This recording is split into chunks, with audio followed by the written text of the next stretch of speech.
Sonic the Hedgehog is a game known to many, and speedrunners have worked and competed to push its time down for years. Except, this Sonic the Hedgehog may not be the original that you know, but rather its 8-bit brother no one's heard of, released on the Sega Master System shortly afterwards.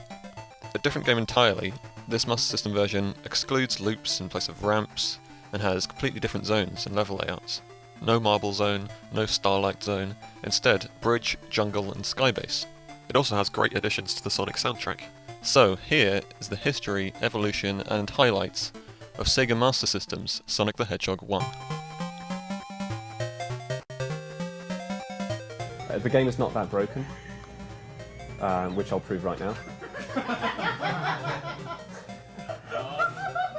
You know, people say that Sonic is hold right to win, you're absolutely right. Adam AK was the pioneer of routing this game in 2012, but hold on, the game was released in 1991.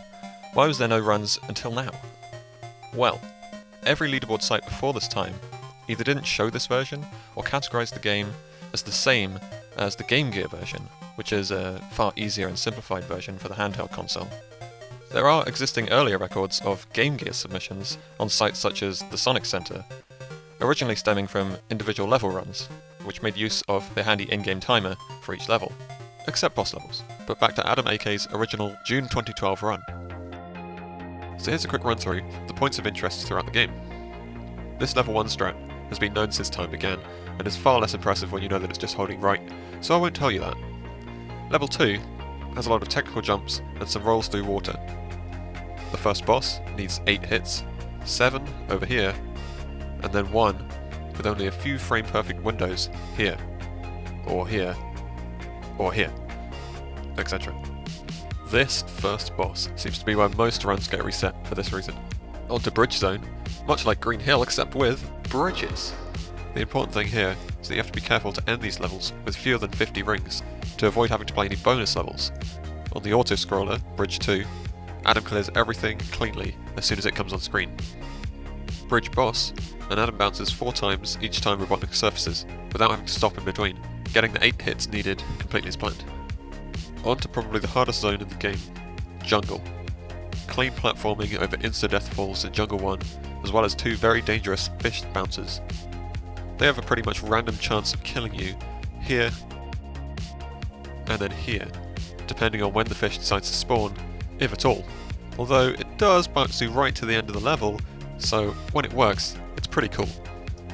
Jungle 2's gimmick is that it's a vertical stage, and once you've scrolled the screen up, you dive, you touch the bottom again. Adam scales it with ease, of course, collecting 1 safety ring here and finishing with a 44. Although the runs aren't timed with in-game time anymore, you can still use it to have a good estimate of how well each individual level has gone. Now would be a good time to mention how this is timed nowadays. In-game time is good and all, but that would mean that in order to get the greatest advantages time-wise, you'd play on PAL, about 17% slower than how the game was released, due to the European 50Hz mains power supply as compared to the American and Japanese 60Hz. But there's all kinds of articles and vids you can look up about this, but also there'd be many cases where lag would be sought after, as the in-game timer doesn't count during lag frames, not to mention the in-game timer doesn't even appear in any of the boss levels. The 8-Bit Beast explains the timing method very well in his tool-assisted runs page over at taskvideos.org, see that in the description. Real time is also a problem with Sonic games, because at the end of each stage are bonus screens, where you get a higher bonus for a faster time, meaning that the run actually gets slower than just waiting for a lower bonus. SummoningSalt uses this great example in his Sonic 2 progression vid of Worster and Mike89 at AG2Q in 2013. Mike89, the runner on the right side, beat the stage in 24 seconds and got a 50,000 point bonus. Those 50,000 points were taking forever to count down. Worster, the runner on the left side, knew that he was on pace to beat the stage in about 27 seconds. If he had finished any time under 30 seconds, he too would have gotten that 50,000 point bonus. So instead, he waits 3 seconds to finish at 30 seconds and collects his 10,000 point bonus, which counts down way faster. So much faster that even though he was significantly behind Mike89, they exit the stage just about tied. So, the timing method that is used is real-time minus bonus screens, so that players' skill is rewarded instead of a window of 3 to 4 seconds not mattering. Now that that is cleared up, back to Jungle Zone. And it's Jungle Boss, scaling the jump input eating vines, and once again landing the 8 hits, while avoiding these cannonballs. Oh, did I mention that all these bosses always kill you in 1 hit? There are never any rings for these fights, unlike other Sonic games. Labyrinth Zone, the water levels, with your typical sluggish 1/3 of your usual speed, and running out of air. He does Labyrinth 1 fast enough that he doesn't need to ever wait for an air bubble, getting out of the water again at the end before he runs out of air. This is a level with 2 damage boosts, the first of which is a non-crucial damage boost through the spike for when the timing of them is bad, they can randomly be up or down. We think it's a global timer, but we're not sure. And the second one is turning around for a crucial damage boost through this enemy that would otherwise take a million years to get past, basically killing the run. Labyrinth 2 is much of the same, but longer, and in fact he does have to pick up a bubble because of that fact. He jumps off these slides at the start to get as far along in the water as he can before his speed is slowed by it. Both these Labyrinth levels also have nice up-zips, where you get Sonic crushed between the ceiling and a rising platform, pushing Sonic into the wall, and the game looks upwards until it finds somewhere where you're supposed to be standing again.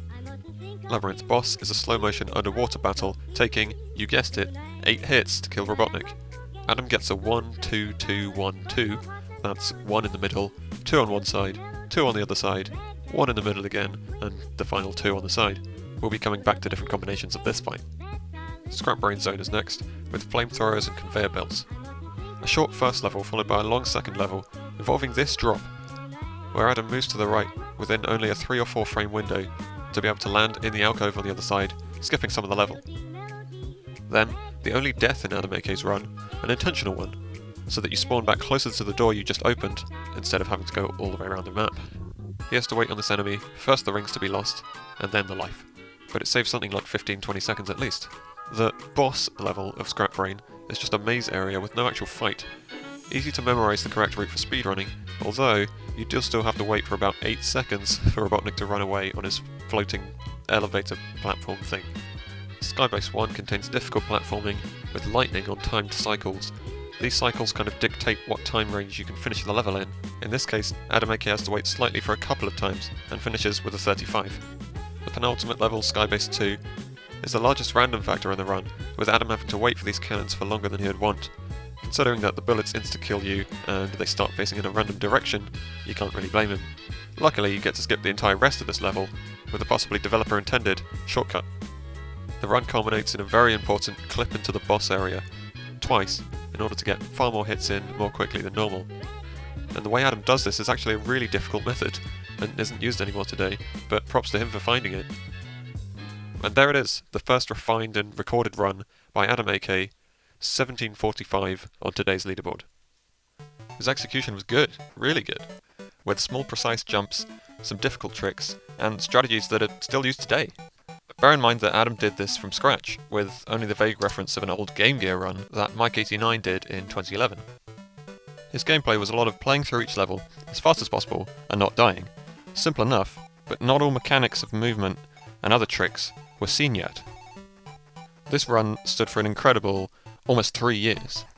Partly because it was very skillful, of course, and Adam had worked on the game for a good amount of time, the earliest recordings on his YouTube channel being in May of 2012, although he's definitely played the game for a long time before this. It was also because hardly anyone else was running the game. And partly, this is how Adam liked it. There's something about being the first to discover and use new techniques that truly makes a run unique and your own. And when he got to show the game at AGDQ 2013, the amount of knowledge and fun he has with the game really comes across. So precise that I don't get it. Okay, we might get it or I'll die. I died. So, what can actually happen there as well is that you go off the ramp the exact... More people began to show interest in running the game, and even Mike89 gave this version a go.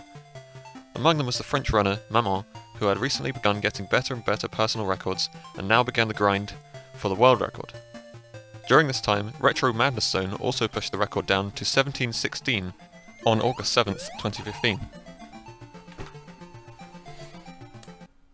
Maman continued grinding and took the record down in June of next year to 1657. He had done it. He had got the first sub 17 and finally put his personal record low enough for him to be happy with it and leave it for a while. Compared to Adam AK's run, these new runs were improved in a number of ways. The gameplay was about as skilled, but it was some new routes and strategies that started pulling the times ahead. For starters, the way the signpost at the end of each level was approached changed. With Adam AK, he was doing in-game time, so it made sense to just touch the signpost as fast as possible as soon as you could see it.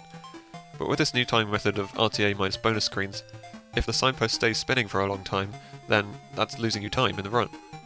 So the tactic is to touch the signpost with as little horizontal velocity as you can, which means that it spins for the least time possible. That being the biggest time save, there are also others, like a new Jungle 1 route, where you roll onto this box, which speeds you across here faster. Then the players realise that they have to get rid of the shield they picked up this way, which would cause massive lag otherwise throughout the rest of the run. Both go for the earliest jungle boss kill possible, much more risky close to his cannonballs, but way faster. A new strategy at the start of Labyrinth 2 is used to stop Sonic being slowed by the water at the start for as long as possible. Both go for the 2-3-3 on the Labyrinth boss. Now this is a big change and saves a load of time, but getting the 2 hits in the centre at the start is fairly dangerous, with only a small margin for error. Retro Madness Zone again has to awkwardly wait for these cannons in the second last stage, and extra improvements on Mammon's run include first possible boss hit, camera movement starting to be used to attempt to reduce lag in Bridge Zone, some minor adjustments to jungle routing, not slowing down at the waterfalls, and not having to wait for any awkward cannon RNG. And then both players are now using this new clip into the final boss, which is much easier. So all this allowed Retro Madness Zone to finish with a time of 17:16, and Mammon finishing with that time of 16:57. May 2016 rolls around, and a runner called the 8-Bit Beast has been working on something big. He brings out the TAS, thanks to EZscape for this great explanation of what a TAS is, over on his emulators in speedrunning video that you should see in the description. Speaking of TASes, I don't believe I've talked about what they are in this video yet. TAS stands for either Tool Assisted Speedrun or Super Play, and they are essentially the theoretical fastest way to play a game. By using emulator tools like save states and frame advance, TASers are able to record perfect inputs into the emulator, save them, and play them back. Not only does the 8-Bit Beast bring out this TAS, but also posts his theoretical best human time, again using TAS techniques, but leaving out things like frame-perfect tricks with impossible inputs that humans could never do. The most interesting of which being a level wrap, skipping the entirety of Labyrinth 2, but there's more of the TAS in the description, and you can go and see more of this craziness there. The 8-Bit Beast posted his own human achieved time to the leaderboards in November 2016, using these many new techniques. Moving through the water in level 2 has been optimised, allowing it not to slow you down. Optimised bridge 2 camera movement to get rid of as much lag as possible, and a change to Jungle 1 which has become one of the run's hardest tricks in the game. Rolling off of this log in the waterfall to bounce off of this box to have enough speed to go down this ramp, but not too much speed or else you get spat out the end of the ramp, to get flying far enough over here that you don't fall down a waterfall, don't need to bounce off any RNG fish, and end up very near the end of the level. Then a perfect jungle boss fight,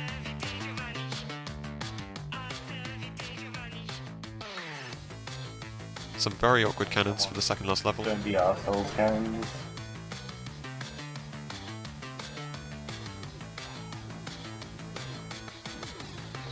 What awful RNG. rolling into that boss arena slightly faster, and finishing the run on good pace in order to get his 16:47 on November 22nd, 2016.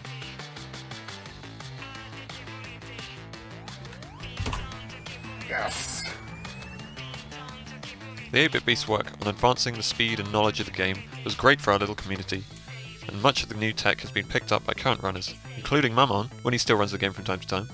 In fact, Mammon took the record back 4 days later.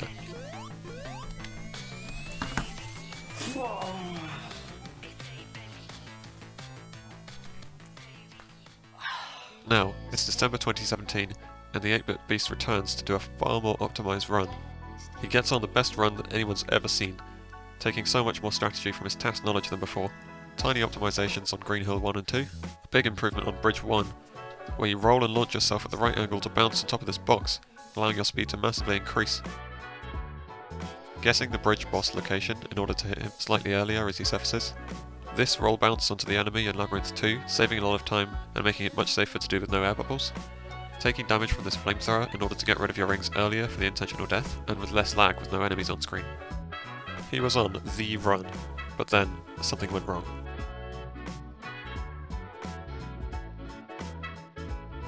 He pushed on, getting really good cannon RNG, and still kept it ahead of his previous run, getting a 16:45, and that's with the death losing about 18 seconds.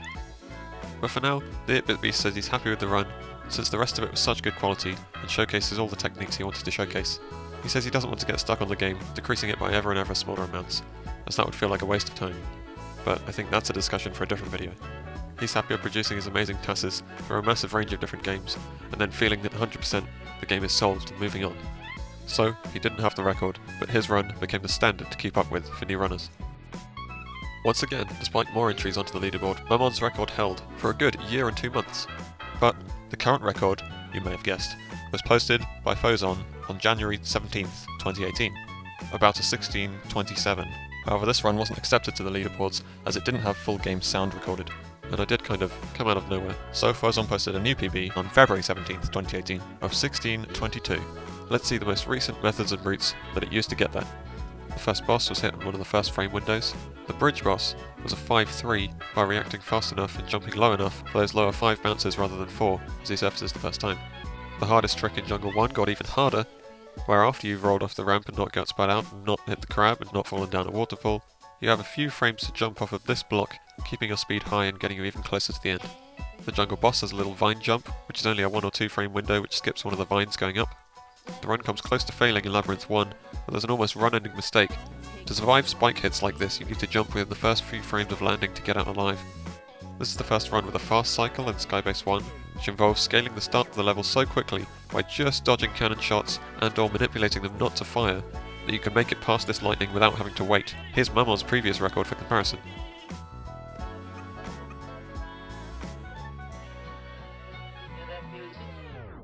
And if this difficult jump in the second half had also been nailed, the level could have been on track to be finished with a 29, and that's crazy that we've only seen 35s up until this point in my opinion.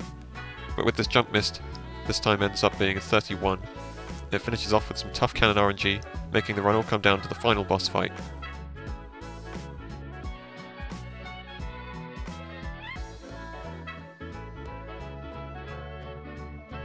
And that's the run, the 16:22 that's currently at the top of the leaderboards. And that's where the record stands today. For the future, there are test strats that have not been adopted by players yet. For example, the ridiculously dangerous 3-3-2 Labyrinth boss, which Mammon has mentioned coming close to being consistent in his practice. And just a couple of days ago, as of the upload of this video, I'm happy to say that I finally managed to submit a run with a human-achieved TAS jungle strat.